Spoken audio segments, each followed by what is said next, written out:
Hi hello friends, welcome back to Mr and Mrs Lakshmi Arun vlogs. ಹೇಗಿದ್ದೀರಿ ಎಲ್ಲರೂ? ನಾವು ಚೆನ್ನಾಗಿದ್ದೀವಿ, ನೀವು ಕೂಡ ತುಂಬಾ ಚೆನ್ನಾಗಿದ್ದೀರಾ ಅಂತ ಭಾವಿಸ್ತೀನಿ. ಇವತ್ತಿನ ವ್ಲಾಗ್ನಲ್ಲಿ ನಾನು ಬಾಣಂತನನ 2ನೇ ತಿಂಗಳಿಗೆ ಯಾಕೆ ಕೈ ಬಿಟ್ಟೆ ಅನ್ನೋದನ್ನು ಶೇರ್ ಮಾಡ್ಕೊಳ್ಳೋಣ ಅಂದ್ಕೊಂಡಿದ್ದೀನಿ. ಮತ್ತು ಇವತ್ತು ನಂದು ಗಂಗೆ ಪೂಜೆ ಇತ್ತು.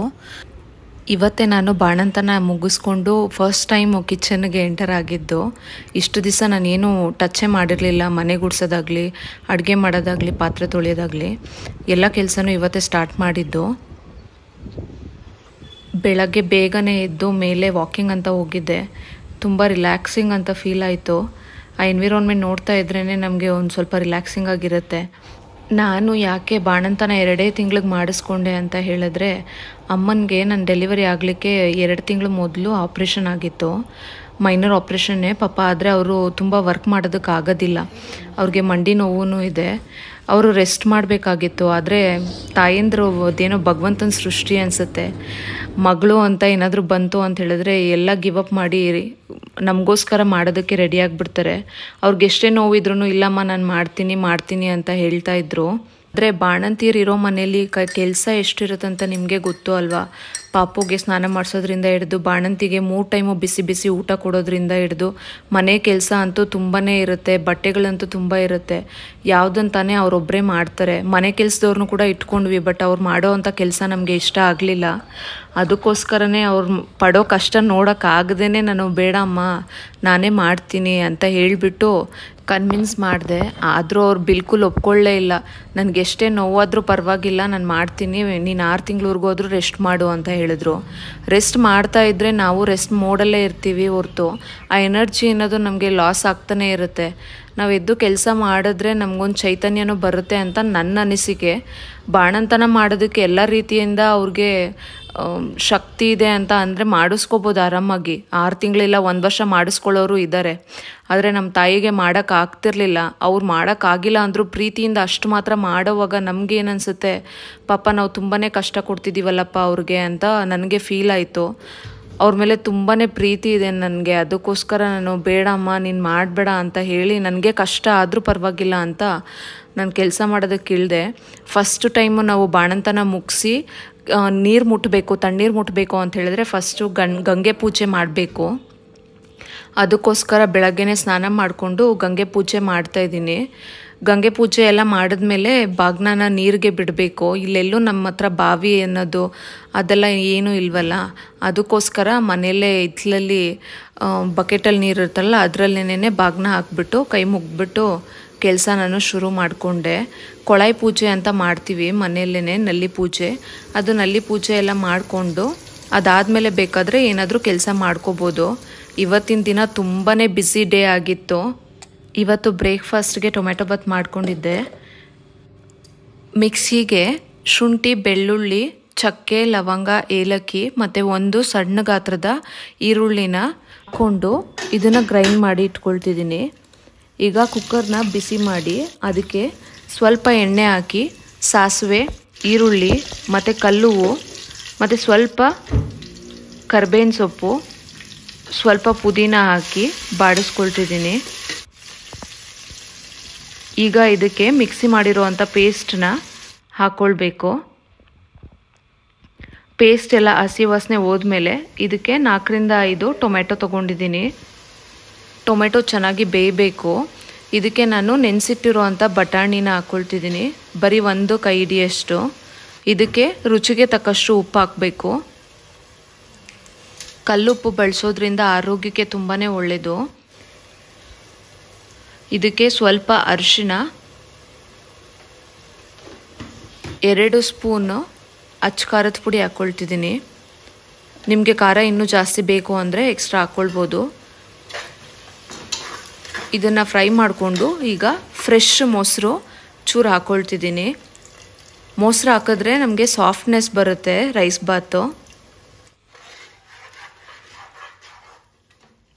ಮಸಾಲೆ ಎಲ್ಲ ಬೆಂದು ಹಸಿ ವಾಸನೆ ಹೋದ್ಮೇಲೆ ಘಮ ಬರೋದಕ್ಕೆ ಶುರುವಾದಾಗ ಇದಕ್ಕೆ ತೊಳೆದಿಟ್ಟು ನೆಂದಿರೋ ಅಂಥ ಅಕ್ಕಿನ ಹಾಕ್ಕೊಳ್ತಿದ್ದೀನಿ.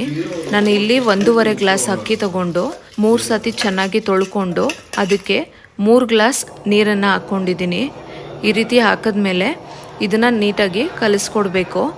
ಕಲಿಸ್ಕೊಟ್ಟು ಇದನ್ನು ಲಿಡ್ ಕ್ಲೋಸ್ ಮಾಡಿ 2 ವಿಸಿಲ್ ಬರೋವರೆಗೂ ಬೇಯಿಸಿದ್ರೆ ಆಯಿತು. ಟೊಮೆಟೊ ಬಾತು ರೆಡಿ ಆಗುತ್ತೆ. ಈಗ ನಾನು ಇದಕ್ಕೆ ಕಾಂಬಿನೇಷನ್ ಅಂತ ಸಿಂಪಲ್ಲಾಗಿ ರಾಯ್ತ ಮಾಡ್ಕೊಳ್ತಿದ್ದೀನಿ.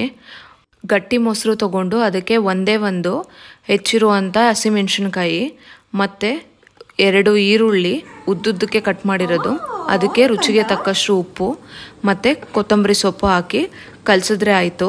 ನಾನು ಗಟ್ಟಿಯಾಗಿರುವಂಥ ಮೊಸರನ್ನೇ ತಿನ್ನೋದು, ಅದಕ್ಕೋಸ್ಕರ ಇಲ್ಲಿ ನೀರೇನು ಬೆರೆಸಲಿಲ್ಲ. ಕುಕ್ಕರ್ ವಿಸಿಲ್ ಬಂದಿದೆ, ಆಯಿತು. ಇಷ್ಟೇ, ಟೊಮೆಟೊ ಬಾತ್ ರೆಡಿ. ಆಲ್ಮೋಸ್ಟ್ ಅಡುಗೆ ಮಾಡಿ 2 ತಿಂಗಳಾಗಿತ್ತು. ಅಡುಗೆ ಮಾಡೋವಾಗ ನೆನಪಿಸ್ಕೊಂಡು ಮಾಡ್ತಿದ್ದೆ. ಬಟ್ ಆದರೆ ತಲೆಯಲ್ಲಿರೋ ಕಲೆ ಯಾವತ್ತೂ ಮರ್ತೋಗಲ್ಲ ಅಲ್ವಾ. ಅಡುಗೆ ಮಾಡ್ತಾ ನೆನಪು ಬಂದುಬಿಡುತ್ತೆ. ನಾನು ಫಸ್ಟು ಪಾಪು ಆಗೋಕ್ಕೆ ಮೊದಲು ಎಷ್ಟು ಆ್ಯಕ್ಟಿವ್ ಆಗಿ ಕೆಲಸ ಮಾಡ್ತಿದ್ದೆ ಅಂತೇಳಿದ್ರೆ ಅರ್ಧ ಅವರಲ್ಲೇ ಎಲ್ಲ ಕೆಲಸ ಮುಗಿಸ್ಬಿಡ್ತಿದ್ದೆ. ಆದರೆ ಇವಾಗ ಯಾವ ಕೆಲಸ ಮಾಡಬೇಕಂದ್ರೂ ಮಧ್ಯ ಬ್ರೇಕಲ್ಲಿ ಬಂದು ಕೆಲಸ ಮಾಡೋ ಥರ ಇರುತ್ತೆ. ಪಾಪು ಫಸ್ಟ್ ಇಂಪಾರ್ಟೆಂಟ್ ಅಲ್ವಾ, ಅವನ್ನ ನೋಡ್ಕೋಬೇಕು. ಅವ್ನು ನಿದ್ದೆ ಮಾಡೋ ಟೈಮಲ್ಲಿ ಮಾತ್ರನೇ ಕೆಲಸ ಮಾಡೋದಕ್ಕಾಗೋದು. ಇದು ನಂದು ಫಸ್ಟ್ ಡೇ ವರ್ಕ್ ಮಾಡ್ತಿರೋದ್ರಿಂದ ಮನೆ ಕೆಲಸ ಎಲ್ಲ ಫಸ್ಟ್ ಡೇ ಮಾಡ್ತಿದ್ದೀನಲ್ಲ, ತುಂಬಾ ಹೆಕ್ಟಿಕ್ ಅಂತ ಅನ್ನಿಸ್ತು ನನಗೆ. ನೋವಲ್ಲೂ ಸುಖ ಅಂತ ಹೇಳ್ತಾರಲ್ಲ, ಹಾಗೆ ನೋವಾದರೂ ಪರವಾಗಿಲ್ಲ, ಬಟ್ ಇದೆಲ್ಲ ಮಾಡೋದು ಒಂಥರ ಖುಷಿ ಇತ್ತು ನನಗೆ. ಪೂಜೆ ಮಾಡೋದು ಅಂದರೆ ನನಗೆ ತುಂಬಾ ಇಷ್ಟ. ಇದನ್ನೆಲ್ಲ ತುಂಬ ಮಿಸ್ ಮಾಡ್ಕೊತಿದ್ದೆ. ಒಂದು ದಿವಸ ಬಿಡದೆ ಪೂಜೆ ಮಾಡ್ತಿದ್ದೆ. ಅದು ಪೂಜೆ ಮಾಡೋವಾಗಿರೋವಂಥ ಖುಷಿನೇ ಬೇರೆ ನನಗೆ. ಎಷ್ಟು ಇದಾಯಿತು ಅಂತ ಹೇಳಿದ್ರೆ, ರಿಲ್ಯಾಕ್ಸಿಂಗ್ ಇತ್ತು ಅಂತ ಅಂದರೆ ಮರೆಯೋಕ್ಕಾಗೋದಿಲ್ಲ. ಇದನ್ನೆಲ್ಲನೂ ಬೆಡ್ಡಲ್ಲಿ ಮಲ್ಕೊಂಡೇ ಇರೋವಾಗ ಅನ್ಕೋತಿದ್ದೆ, ಏನೂ ಕೆಲಸ ಮಾಡ್ತಿಲ್ವಲ್ಲಪ್ಪ, ಯಾವಾಗ ಮತ್ತೆ ಹೋಗಿ ಕೆಲಸ ಮಾಡ್ತೀನಿ ಅಂತ. ಟೊಮೆಟೊ ಬಾತ್ ರೆಡಿಯಾಗಿತ್ತು. ನೋಡೋಕ್ಕೆ ಎಷ್ಟು ಚೆನ್ನಾಗಿ ಬಂದಿತ್ತು, ತಿನ್ನೋದಕ್ಕೂ ಅಷ್ಟೇ ಚೆನ್ನಾಗಿತ್ತು. ನಮ್ಮ ಮನೆಯವರು ಮತ್ತು ಅಮ್ಮ ತಿಂದುಬಿಟ್ಟು ತುಂಬ ಚೆನ್ನಾಗಿದೆ ಕಣೆ, ನೀನು ಊಟನ ಮಿಸ್ ಮಾಡ್ಕೋತಿದ್ವಿ ಅಂತ ಹೇಳಿದ್ರು. ಅವ್ರು ಆ ಮಾತು ಹೇಳಿದಾಗ ಮಾಡಿದ ಕಷ್ಟ ಎಲ್ಲ ಮರ್ತೇ ಹೋಯಿತು ನನಗೆ. ಒಂಥರ ಖುಷಿ ಅಲ್ವಾ, ನಾವೆಷ್ಟು ಕಷ್ಟಪಟ್ಟು ಅಡುಗೆ ಮಾಡ್ತೀವೋ ತಿಂದವರು ನಮಗೆ ಒಳ್ಳೆ ಕಾಂಪ್ಲಿಮೆಂಟ್ ಕೊಟ್ಟರೆ ಅಷ್ಟೇ ಮನಸ್ಫೂರ್ತಿಯಾಗಿ ಖುಷಿ ಆಗುತ್ತೆ.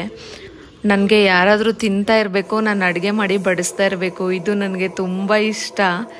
ಅವ್ರಿಗೆ ನಾಷ್ಟ ಕೊಟ್ಟು ನಾನು ರಂಗೋಲಿ ಹಾಕ್ಲಿಕ್ಕೆ ಹೋದೆ. ರಂಗೋಲಿ ಸಿಂಪಲಾಗಿ ಹಾಕ್ಕೊಂಡಿದ್ದೆ. ಎಷ್ಟೊಂದು ದಿವಸ ಆದಮೇಲೆಲ್ಲ ಮರ್ತೋಗ್ಬಿಟ್ಟಿದೆ ನನಗೇನೆ.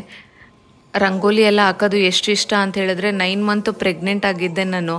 ಆವಾಗಲೂ ಕೂಡ ಹೊಸ್ಲಲ್ಲಿ ಕೂತ್ಕೊಂಡು ಅರ್ಧ ಅವರು ರಂಗೋಲಿ ಹಾಕ್ಕೊಂಡು ಕೂತ್ಕೊತಿದ್ದೆ. ನಮ್ಮ ಮನೆಯವ್ರು ಬೈತಾಯಿದ್ರು, ಈ ಟೈಮಲ್ಲೂ ಈ ಥರ ನೀನು ರಂಗೋಲಿ ಹಾಕ್ಕೊಂಡು ಕೂತ್ಕೋಬೇಕಮ್ಮ ಅಂತ. ಏನೋ ಒಂಥರ ಸಂತೋಷ ಕೊಡುತ್ತೆ ಈ ನಮಗೆ ಕೆಲಸ, ಸಣ್ಣ ಕೆಲಸ ನಾವು ಮಾಡ್ಕೊಳ್ಳೋದ್ರಿಂದ. ಕಾಯಕವೇ ಕೈಲಾಸ ಅಂತ ಹೇಳ್ತಾರಲ್ಲ, ಹಂಗೆ ನಾವು ಮಾಡೋ ಕೆಲಸ ನಮಗೆ ಖುಷಿ ಕೊಡುತ್ತೆ.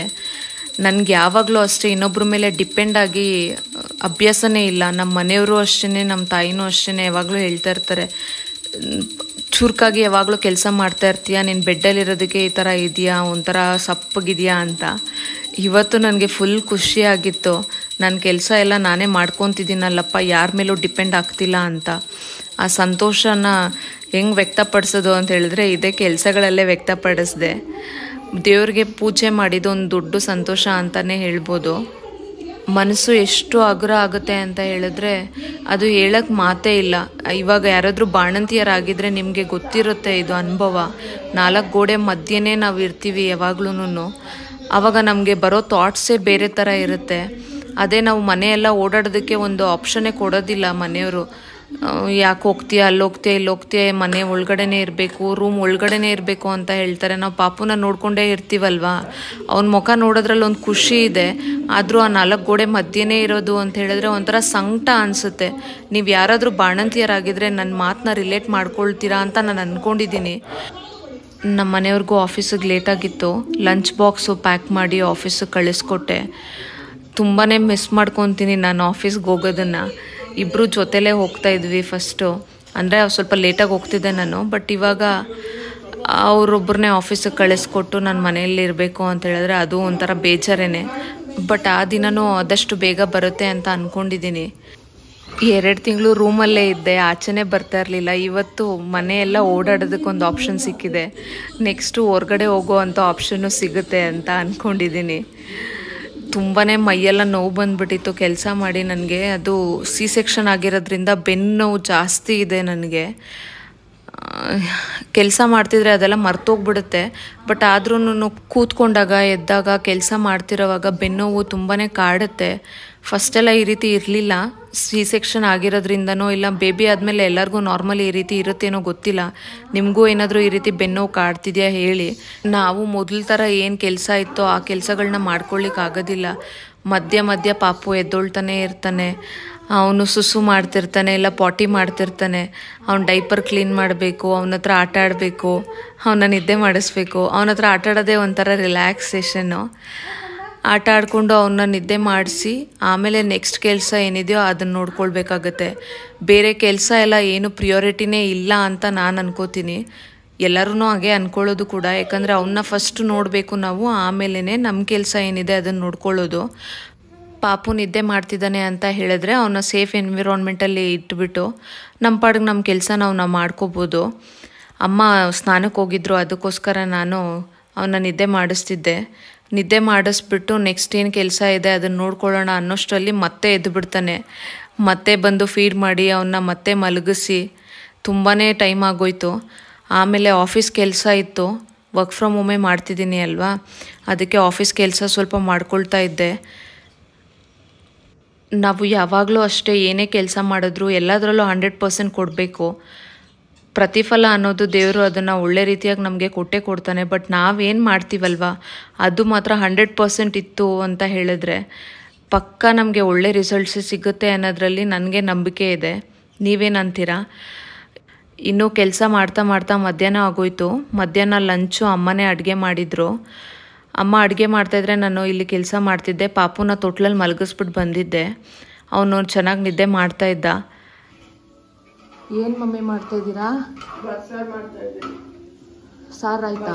ಹುಳ್ಳಿಕಾಯಿ ತೊಗರಿ ಬೇಳೆ ಹಾಕಿ ಬಸ್ಸಾರು.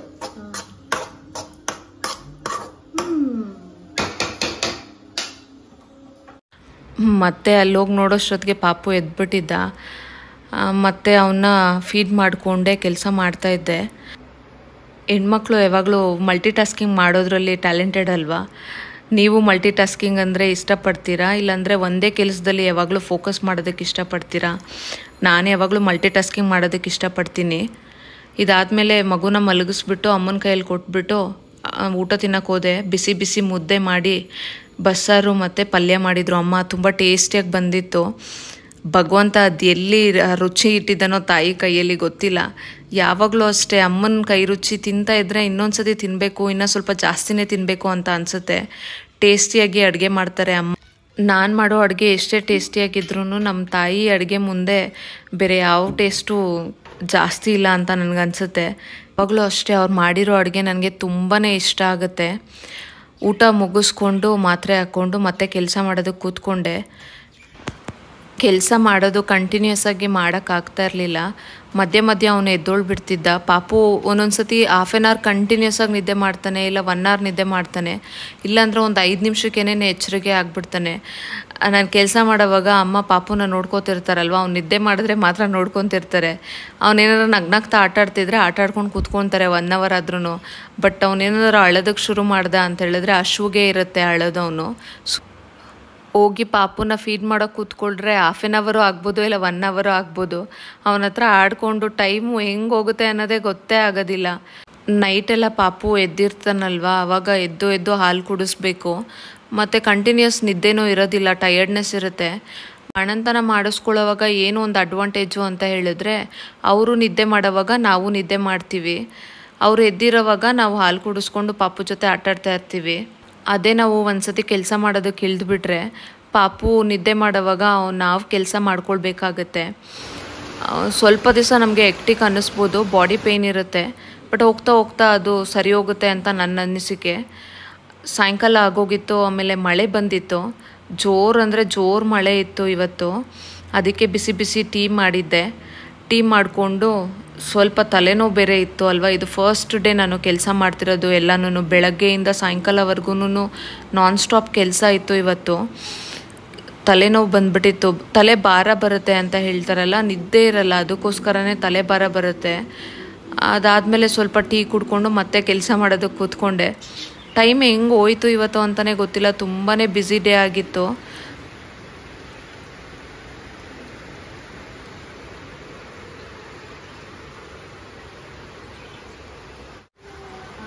ನಾನು ಎಲ್ಲಿ ಕೆಲಸ ಮಾಡೋದು ಕೂತ್ಕೊಂಡ್ರು ನಮ್ಮ ಚಿಂಟು ನಮ್ಮ ಜೊತೆನೇ ಬಂದು ಕೂತ್ಕೋತಾನೆ. ಪಾಪ ಅವನೊಂಥರ ದೊಡ್ಡ ಕಂಪ್ಯಾನಿಯನ್ ನಮಗೆ. ಎಲ್ಲೋದ್ರೂ ಅಷ್ಟೇ ಒಂಟಿಯಾಗಿರೋದಕ್ಕಂತೂ ಬಿಡೋದೇ ಇಲ್ಲ.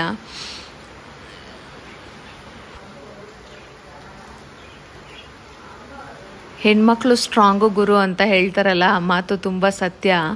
ದೇವರು ನಮ್ಮನ್ನು ತುಂಬ ಸ್ಟ್ರಾಂಗಾಗೆ ಹುಟ್ಟಿಸಿರ್ತಾನೆ. ಯಾಕೆ ಅಂತ ಹೇಳಿದ್ರೆ, ನಾನು ಡೆಲಿವರಿ ಆಗೋದಕ್ಕೆ ಮೊದಲು ಎಷ್ಟು ಆ್ಯಕ್ಟಿವ್ ಆಗಿದ್ನೋ, ಡೆಲಿವರಿ ಆದಮೇಲೆನೂ ಅಷ್ಟೇ ಆ್ಯಕ್ಟಿವ್ ಆಗಿದ್ದೆ. ಬಾಣಂತನ ಟೈಮಲ್ಲಿ ನನಗೆ ಕೆಲಸ ಮಾಡೋಕ್ಕಾಗ್ತಿಲ್ವಲ್ಲಪ್ಪ ಅನ್ನೋದ್ರಲ್ಲಿ ಕೈ ಕಟ್ಟಾಕ್ದಂಗೆ ಆಗ್ಬಿಟ್ಟಿತ್ತು ನನಗೆ. ಮನೇಲಿ ಬೇರೆ ಏನಾದರೂ ಕೆಲಸ ಮಾಡಬೇಕು, ಇಲ್ಲ ಆಫೀಸ್ಗೆ ಹೋಗಬೇಕು ಅನ್ನೋದೊಂದು ಕಾತರ. ಬಟ್ ನಮ್ಮ ಬಾಡಿನೂ ಸಪೋರ್ಟ್ ಮಾಡಬೇಕು ಅಲ್ವಾ, ಆಗ್ತಾ ಇರಲಿಲ್ಲ ಆವಾಗ ನನಗೆ. ಬಟ್ ಆದರೆ ಇದು ಅನಿವಾರ್ಯತೆಯಿಂದ ನಾನು ಬಾಣಂತನನ ಬಿಟ್ಟು ಹೊರಗಡೆ ಬರಬೇಕಾಯ್ತು. ಬಟ್ ಆದರೂ ನನಗೆ ಒಂದು ಖುಷಿ ಇದೆ, 2 ತಿಂಗಳು ನನಗೆ ನಮ್ಮ ತಾಯಿ ಚೆನ್ನಾಗಿ ನೋಡಿಕೊಂಡು ಇಷ್ಟೊಂದೆಲ್ಲ ಮಾಡಿದ್ರು ಅಂತ. ಬಟ್ ಹೋಗ್ತಾ ಹೋಗ್ತಾ ಇದನ್ನು ನಾನು ರಿಪೀಟೆಡಾಗಿ ಮಾಡ್ತಾ ನನಗೆ ಎಲ್ಲ ಕೆಲಸನೂ ಈಸಿ ಆಗುತ್ತೆ ಅಂತ ಅಂದ್ಕೊಂಡಿದ್ದೀನಿ. ಫಸ್ಟ್ ಟೈಮು ಗಂಗೆ ಪೂಜೆ ಮಾಡಿದ್ಮೇಲೆ ಅವತ್ತಿನ ದಿನ ಪಾಪುದು ಬಟ್ಟೆ ಒಗಿಬೇಕು ಅಂತೆ. ಅದಕ್ಕೆ ಕಾಲಿಗೆ ನೀರು ಹಾಕ್ಕೊಂಡು ನಾನು ಪಾಪುದು ಬಟ್ಟೆ ತೊಳೆದೆ. ಡೆಲಿವರಿಗೆ ಮೊದಲು ಎಲ್ಲ ಬರೀ ಆಫೀಸಲ್ಲಿ ಕೂತ್ಕೊಂಡಿರೋದಕ್ಕೋಸ್ಕರನೇ ನನಗೆ ಸೊಂಟ ನೋವು ಬರ್ತಿತ್ತು, ಬೆನ್ನೋವು ಬರ್ತಿತ್ತು. ಬಟ್ ಈಗ ಏನು ಕೆಲಸ ಮಾಡಿದ್ರೂ ಸೊಂಟ ನೋವು, ಕೂತ್ಕೊಂಡ್ರೂ ಸೊಂಟ ನೋವು, ನಿಂತ್ಕೊಂಡಿದ್ರೂ ಬೆನ್ನೋವು ಬರುತ್ತೆ. ಯಾಕೆ ಅಂತ ಗೊತ್ತಿಲ್ಲ. ಪಾಪುನ ಲಿಫ್ಟ್ ಮಾಡೋವಾಗಲೂ ಅಷ್ಟೇ ತುಂಬ ಬೆನ್ನೋವಾಗುತ್ತೆ. ಬಟ್ಟೆ ಒಣಗಾಕಂತ ಹೋಗಿದ್ದೆ ಬಾಲ್ಕನಿಯಲ್ಲಿ. ನಮ್ಮ ಚಿಂಟು ಸ್ಟಂಟ್ಸ್ ಮಾಡ್ತಾ ಇದ್ದಾನೆ ಇಲ್ಲಿ, ದಾರಿ ಬಿಡ್ತೀರಾ. ತುಂಬ ಮಳೆ ಬರ್ತಾ ಇತ್ತು, ಹೋಗೋ ಒಳಗಡೆ ಅಂತ ಹೇಳಿದ್ರೆ ಈ ರೀತಿ ಆಟಾಡ್ಕೊಂಡು ನಿಂತಿದ್ದ ಅವನು. ಬುಜ್ಜು ಬುಜ್ಜು ಜುಜು ಜುಜು ಜುಜು ಜುಜು ನಡ.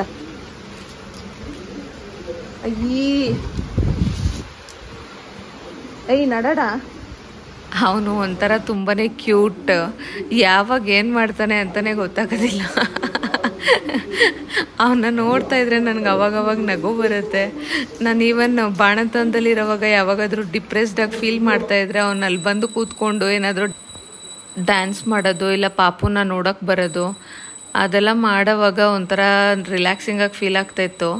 ಸಾಯಂಕಾಲ ಆಗಿತ್ತಲ್ವ, ದೀಪ ಹಚ್ಚಿ ಧೂಪ ಹಾಕ್ತಾ ಇದ್ದೆ. ಹಿಂದೆನೇ ಬರ್ತಾ ಇದ್ದ. ಅವನಿಗೆ ಅಭ್ಯಾಸ ಏನಂದರೆ, ಪುಟ್ಟವನಿರೋವಾಗಿಂದನೂ ನಾನು ಪೂಜೆ ಮಾಡೋವಾಗ ಅವನಿಗೆ ಕುಂಕುಮ ಇಡ್ತೀನಿ.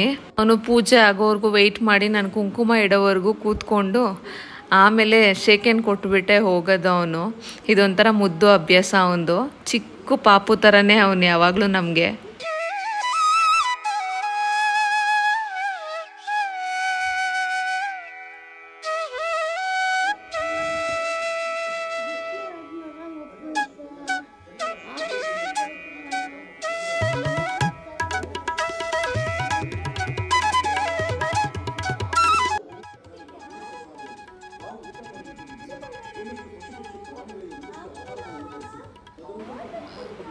ನೋಡ್ತಾ ಈ ಸಾಯಂಕಾಲ 7 o'clock ಆಗೋಗಿತ್ತು. ತುಂಬ ಮಳೆ ಬರ್ತಾಯಿತ್ತು ಅಲ್ವಾ, ಮನೆಯವರು ಇನ್ನೂ ಬಂದಿರಲಿಲ್ಲ. ಆಮೇಲೆ ನೋಡಿದ್ರೆ ಮನೆಗೆ ಬರೋವಾಗ ಫುಲ್ಲು ನೆಂತ್ಕೊಂಡು ಬಂದುಬಿಟ್ಟಿದ್ದಾರೆ. ಇಷ್ಟೊಂದು ಒದ್ದೆ ಆಗಿ ಬಂದಿದ್ದಾರೆ ಅಂತ ಹೇಳಿದ್ರೆ ನಾಳೆ ಜ್ವರ ಬರುತ್ತೇನೋಪ್ಪ ಅಂತ ಭಯ ಆಗೋಯ್ತು. ಅಷ್ಟೊಂದು ನೆಂತ್ಕೊಂಡು ಬಂದಿದ್ರು. ನೆಂತ್ಕೊಂಡು ಬರೋದು ಅಲ್ಲದೆ ಬಂದಿದ ತಕ್ಷಣ ನಮ್ಮ ಚಿಂಟುದು ಬೇರೆ ಮೇಲೆ ಆರ್ತಿರ್ತಾನೆ. ಅಯ್ಯೋ, ನನಗೆ ಫುಲ್ಲು ಶಾಕ್ ಆಗೋಯ್ತು ಅವ್ರನ್ನ ನೆಂತ್ಕೊಂಡ್ಬಂದಿದ್ದು ನೋಡಿಬಿಟ್ಟು. ಮಳೆ ಏನಾದರೂ ಒಂದು ಮನೆಗೆ ಬರೋವಾಗ ಅರ್ಧ ದಾರಿಲಿ ಶುರು ಆಗಿಬಿಟ್ರೆ ನಾವು ಹೆಂಗಿದ್ರು ತಪ್ಪಿಸ್ಕೊಳ್ಳೋದಕ್ಕಾಗೋದೇ ಇಲ್ಲ. ಮಧ್ಯ ರೋಡಲ್ಲಿ ಎಲ್ಲೂ ಶೆಲ್ಟರು ಇರಲ್ಲ ಅಲ್ವಾ. ಟ್ರಾಫಿಕಲ್ಲಿ ಸಿಕ್ಕಾಕೊಂಡು ತುಂಬಾ ನೆಂತ್ಕೊಂಡ್ಬಂದಿದ್ರು. ಬಿಸಿಯಾಗಿ ಟೀ ಮಾಡಿ ಕೊಟ್ಟೆ. ಅದಾದಮೇಲೆ ಅವರು ಪಾಪು ಜೊತೆ ಆಟಾಡ್ಕೊಂಡಿದ್ರು. ಇದು ಇವತ್ತಿನ ವ್ಲಾಗ್ ಆಗಿತ್ತು ಫ್ರೆಂಡ್ಸ್. ಈ ವ್ಲಾಗು ನಿಮಗೆ ಇಷ್ಟ ಆಗಿದ್ರೆ ದಯವಿಟ್ಟು ಒಂದು ಲೈಕ್ ಮಾಡಿ, ಶೇರ್ ಮಾಡಿ, ಮತ್ತು ನಿಮ್ಮ ಅಭಿಪ್ರಾಯನ ಕಮೆಂಟ್ ಮಾಡಿ. Thank you for watching. Will catch you in next vlog.